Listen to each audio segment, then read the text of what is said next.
തോന്നിക്കഴിയുമ്പോൾ ശരിക്കും ഗ്യാസിൻ്റെ തീ ശരിക്കും കുറച്ചിടണം.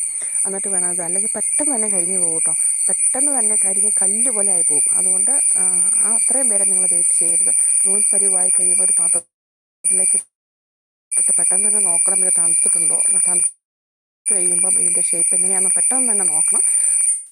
നോക്കിയതിന് ശേഷം കുറച്ച് സമയം കൂടെ ഒന്ന് ഇളക്കി കഴിഞ്ഞതിന് ശേഷം ഒത്തിരി നല്ല നൂല് പരുവം വന്നു, നൂലിങ്ങനെ സ്റ്റഡി ആയിട്ട് നിൽക്കുന്നു എന്ന് കാണുമ്പോൾ നമുക്ക് ഫ്ലെയിം ഓഫ് ചെയ്യാം. പെട്ടെന്ന് തന്നെ ഒരു പാത്രത്തിൽ ചട്ടിക്കകത്ത് തന്നെ എടുക്കാനായിട്ട് ഭയങ്കര ബുദ്ധിമുട്ടാവും. പിന്നെ അടുത്ത് അമ്മമാരെ പെങ്ങന്മാരൊക്കെ ഉണ്ടെങ്കിൽ അവരൊക്കെ മാറ്റി നിർത്തിക്കണം. കാരണം ഈ ചട്ടിയെല്ലാം ഹരിച്ച് വെച്ചിരിക്കുന്ന കാണുമ്പോഴല്ലോ അവർക്ക് നല്ല ദേഷ്യം വരും. അപ്പോൾ ചട്ടിയുടെ അടിയിലൊക്കെ നന്നായിട്ട് പിടിക്കും. പിന്നെ ചട്ടി ഒന്ന് ചൂടുവെള്ളം ഒഴിച്ച് കഴുകുകയാണെങ്കിൽ പെട്ടെന്ന് തന്നെ മാറിക്കിട്ടും കേട്ടോ. ഇപ്പോൾ നമ്മൾ ഉപയോഗിക്കാൻ എടുക്കുന്ന പാത്രം തവിയൊക്കെ ഇല്ലേ, ആ തവിയിലും നന്നായിട്ട് ഉണങ്ങി പിടിച്ചിരിക്കും. ചൂടുവെള്ളം ഇട്ടിട്ട് കഴുകുവാണെങ്കിൽ പെട്ടെന്ന് മാറും കേട്ടോ.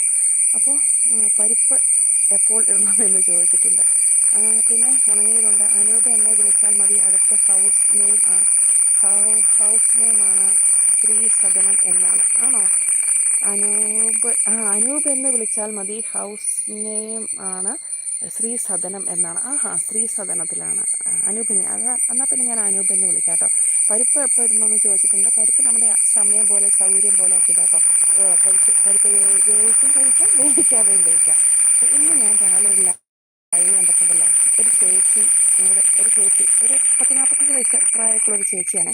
ആ ചേച്ചിയോട് ഒരാളിങ്ങനെ ലൈവ് വന്നിട്ട് ചോദിച്ചു, ചേച്ചി എന്തിനാണ് ലൈവ് ചെയ്യുന്നതെന്ന് ചോദിച്ചു. അപ്പം ശരിക്കും ഒരു ബ്ലോഗ് ചെയ്യുന്ന ഒരാളാണ് ചോദിച്ചത്. ചേച്ചിക്ക് പെട്ടെന്ന് ദേഷ്യം വന്നു കേട്ടോ. ആ ചേച്ചി കുറേ എന്താണ്ടൊക്കെ ഇങ്ങനെ ചീത്തയായിട്ട് പറഞ്ഞു. അപ്പോൾ അതിങ്ങനെ ദേഷ്യം പിടിപ്പിക്കാനായിട്ട് എന്നെ കുറച്ച് പേരൊക്കെ ഇങ്ങനെയൊക്കെ വിളിച്ച് എന്തെങ്കിലുമൊക്കെ കമൻറ്റായിട്ട് ഇങ്ങനെ ഇടാറുണ്ട്.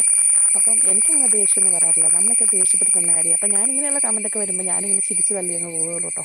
നമുക്ക് പൊതുവെ ലൈവ് എപ്പോഴും ഇങ്ങനെ ദേഷ്യപ്പെട്ടുകൊണ്ടിരിക്കുന്നത് എങ്ങനെയാണ്? ഒന്നാമത്തെ പിള്ളേരോട് ദേഷ്യം, കെട്ടിനോട് ദേഷ്യം, അമ്മായിമ്മയോട് ദേഷ്യം.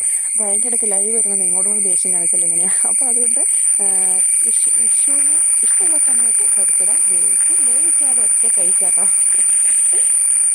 അപ്പോൾ ശരിക്കും ഇങ്ങനെയുള്ള കമൻറ്റുകളൊക്കെ നമ്മൾ ആസ്വദിക്കുക എന്നുള്ളതല്ലേ ഉള്ളൂ. അപ്പം മോശമൊന്നും അല്ലല്ലോ. അപ്പോൾ അതുകൊണ്ട് ഇങ്ങനെയുള്ള കമൻറ്റുകളൊക്കെ ഇടുന്നതിലൊന്നും കുഴപ്പമൊന്നുമില്ല കേട്ടോ. പിന്നെ അപ്പോൾ ഇവിടെ ജാതിക്കായും കിടപ്പുണ്ട്, അതും കൂടെ പെറുക്കിക്കൊണ്ട് പോകും. എന്ത് ജാതിക്ക എടുക്കാനായിട്ട് വന്നപ്പോൾ കണ്ടില്ല. അപ്പോൾ ശരിക്കും മണ്ണിൽ പണിയുന്ന ഒരു കർഷകരുടെ കൈയാണ് ഈ കാണുന്നത്. മോളെ ക്ലിയർ അല്ല ഓഡിയോ ആൻഡ് വീഡിയോ ഒന്ന് ഇട്ട് നോക്കൂ എന്ന് പറഞ്ഞിട്ടുണ്ട്. അതെന്താണ്? പൊടിച്ചിട്ടാണ് കേട്ടോ ഇടുന്നത്. കൊക്കോപ്പരിപ്പ് നന്നായിട്ട് പൊടിക്കണേ. പിന്നെ കട്ടയാകാതെ നമ്മൾ ശരിക്കും ഇത് ഈ തേങ്ങാപ്പാലും ശർക്കരയും പിന്നെ ഏലക്കാപ്പൊടിയും ഇടണം കേട്ടോ. ഞാൻ പറയാൻ മറന്നുപോയി. ഏലക്കാപ്പൊടി ഇട്ടാൽ നല്ല ടേസ്റ്റ് കിട്ടുമേ. പിന്നെ എന്താണെന്ന് വെച്ചാൽ ഇതെല്ലാം കൂടെ ആദ്യമേ തന്നെ മിക്സ് ചെയ്തിട്ട് നമ്മൾ ചട്ടിയിലിടുകയാണെങ്കിൽ എളുപ്പമുണ്ടാവും. ചട്ടിയോ ഉരുളിയൊക്കെ ആയിരിക്കും. ഇൻഡാലിയത്തിൻ്റെ ഉരുളിയോ ചട്ടിയോ ആണ് എടുക്കാൻ നല്ലത്. പെട്ടെന്നുള്ള കട്ടി കുറഞ്ഞ ചീൻചട്ടിയിലൊക്കെ ചൂടിൽ പെട്ടെന്ന് പിടിക്കും കേട്ടോ. പിന്നെ ഏലക്കാപ്പൊടി ആരും മറക്കരുത്. പിന്നെ നമ്മുടെ ശർക്കരയ്ക്ക് ഉപ്പുള്ളത് കൊണ്ട് ഉപ്പ് ഒഴിച്ചില്ലെങ്കിലും കുഴപ്പമില്ല. ഈ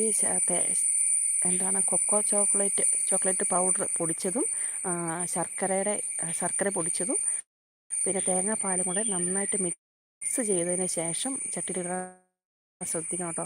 കശുവണ്ടിപ്പരിപ്പ് ചേർക്കണമെന്ന് ചോദിച്ചിട്ടുണ്ട്. കശുവണ്ടിപ്പരിപ്പ് ലാസ്റ്റ് ഒരു മെയിൻ്റെനൻസിന് വേണ്ടി പുറമെ ഇങ്ങനെ തൂളി കൊടുത്താൽ നല്ലത്, ഭംഗിയായിട്ടിരിക്കുവേ. പിന്നെ അത് ഇട്ടാൽ നല്ലതാണ്. പിന്നെ ചോക്ലേറ്റ് നമ്മളങ്ങനെ ഇടാറില്ലല്ലോ. പിന്നെ ആ ഒരു അലുവയൊക്കെ പോലെ ആയതുപോലെ ആവും. അപ്പോൾ അതുകൊണ്ട് അലുവ നോക്കാം കേട്ടോ നിങ്ങൾക്ക് വേണ്ടി. ഏതായാലും കുറേ ദിവസമായില്ലേ ചോദിക്കാൻ തുടങ്ങിയിട്ട്. നമ്മളൊരു ലൈവ് ചെയ്യുന്നത് കൊണ്ട് നമുക്ക് ആർക്കെങ്കിലും ഒരു പ്രയോജനം കിട്ടുവാണെങ്കിൽ അത് വലിയ നല്ലൊരു കാര്യമല്ലേ. കാരണം നമ്മൾ ലൈവ് ചെയ്യുന്നു, നിങ്ങളുടെ വിലപ്പെട്ട സമയം എനിക്ക് വേണ്ടിയിട്ട് മാറ്റിവെച്ച് നമ്മൾ ലൈവ് കാണുന്നു.